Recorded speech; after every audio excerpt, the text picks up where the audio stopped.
Le temps, c'est de l'argent. Est-ce que l'argent fait le bonheur? Intéressant ce thriller, générique. Soit on meurt en héros, soit on vit assez longtemps pour se voir endosser la peau du méchant. Pour ce genre de choses, il existe des hommes comme moi. Il t'arrive de saigner.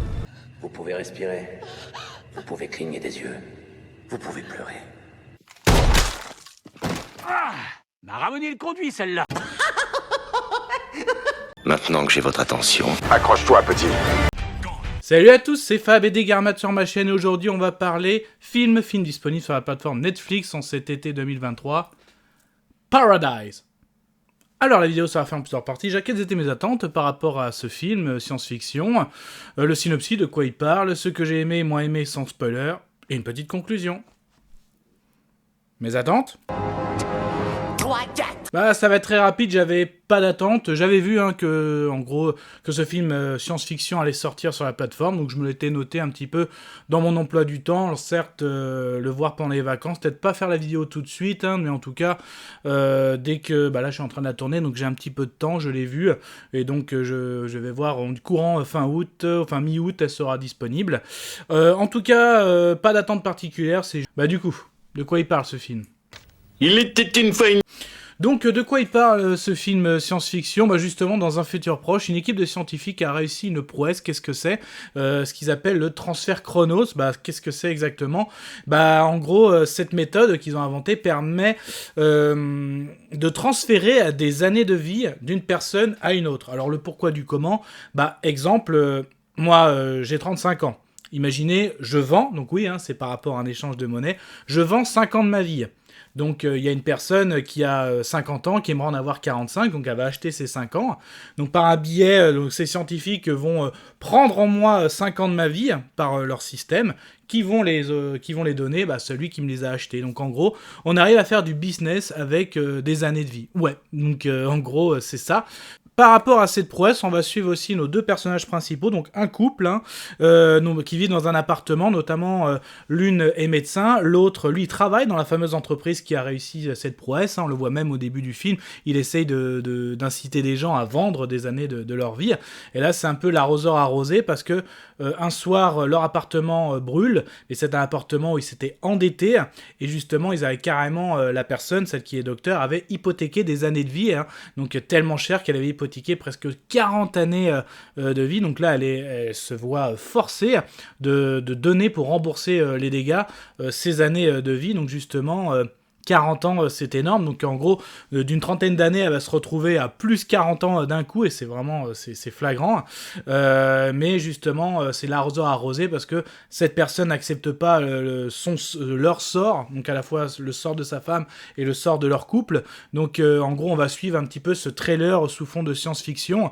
par rapport, ils vont vouloir se retourner contre cette entreprise, ils vont vouloir aussi pallier à cette situation, à savoir que lui, en gros, sa bien-aimée, il va tout faire pour qu'elle retrouve ses années, à ces fameuses 40 années, donc on va les suivre tout au long de ce film. Voilà, un petit peu pour le synopsis. Du coup, qu'est-ce que j'ai aimé, qu'est-ce que j'ai moins aimé ? C'était chouette. Ah, ça craint. Ah, immonde. Je t'aime plus que 3 fois 1000. J'ai envie de commencer, c'est pas mes habitudes, qu'est-ce que j'ai moins aimé ? Le côté science-fiction, ils expliquent pas beaucoup, c'est pas beaucoup développé, le côté du transfert, ils expliquent que pas beaucoup, on voit même pas nom d'opération, on voit qu'ils ont un prélèvement sur un des flancs, mais c'est tout, ils ont pas vraiment expliqué comment ils ont trouvé, comment ça fonctionne. Moi, j'aurais été curieux de là-dessus, c'est vraiment concentré, c'est un thriller, c'est vraiment un thriller. Pour vous dire, il y a le côté quand même, je bosse pour cette entreprise et tout d'un coup, ma femme se fait avoir, est contrainte à donner 40 années de sa vie, et moi qui ai tellement pendant des années, en gros c'est quelqu'un... Donc il s'appelle Max, il était même élu employé du mois, et là en gros c'est sa femme qui subit ça, et quand tout d'un coup le lendemain il se retrouve d'une femme de 30 ans à plus 40, donc... Ça c'est... Alors c'est très flagrant d'ailleurs, le côté la vieillesse, c'est assez bien fait. Après, le côté... ce qui était intéressant, c'est que par rapport à cette découverte, donc il y a un groupe terrorisme qui s'est formé, ils sont contre en gros le business des années de vie. Ça c'était assez intéressant, mais on les voit un petit peu au début, un peu moins, et surtout au final. Mais après, ce thriller, on le suit.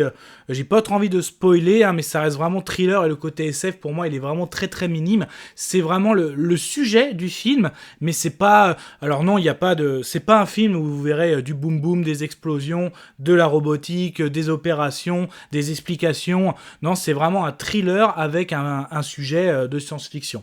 Voilà. Après, voilà, il dure un peu moins de 2 heures, 1h50. Il est pas désagréable, mais pour moi, il va pas rester dans les top films science-fiction de Netflix. Mais voilà, je l'ai vu. Je vais pas le mettre dans mes favoris, je vais pas me le refaire. Hein, c'est pas un film que, tiens, je me le referais bien. Non, mais bon, quand même, j'ai pas pensé non plus à un mauvais monstre. Ça me change, ça change au fait un petit trailer sous fond science-fiction. Après, même si le côté SF était pas trop développé. Bon, bah autant lancer la conclusion. Je vais conclure. Conclusion du film Paradise, ce thriller science-fiction. Le côté que j'ai moins aimé, je trouve que le côté SF est pas assez poussé. Après, ça change, un petit trailer sur fond SF. Mais après, pareil, tout au long de l'histoire, ça reste intéressant. Mais c'est pas, je me suis un peu ennuyé, mais c'est passable. Je vais pas dire non plus que ça fait le café, mais voilà, en gros, j'avais 2 heures à passer. Bon. Et ils les ont passés, voilà, je me suis pas ennuyé, mais c'était pas ouf non plus. Donc, je vais quand même donner mon avis sonore. Moi, ça va être... Oussa. Mais ça, ce n'était que mon avis. Faites votre propre avis. À vous de juger. Et puis n'hésitez pas à vous promener sur la chaîne, il y a une playlist science-fiction et d'autres, comme la fantasy, fantastique, des franchises comme DC, Marvel. Vous likez la vidéo si vous l'avez aimé, vous la délikez si vous n'avez pas aimé. Prenez soin de vous, que ce soit devant une toile, un écran, plateforme de streaming, DVD, Blu-ray. Kenavo. Je vous souhaite une agréable soirée. Désolé pour le bordel. Au revoir.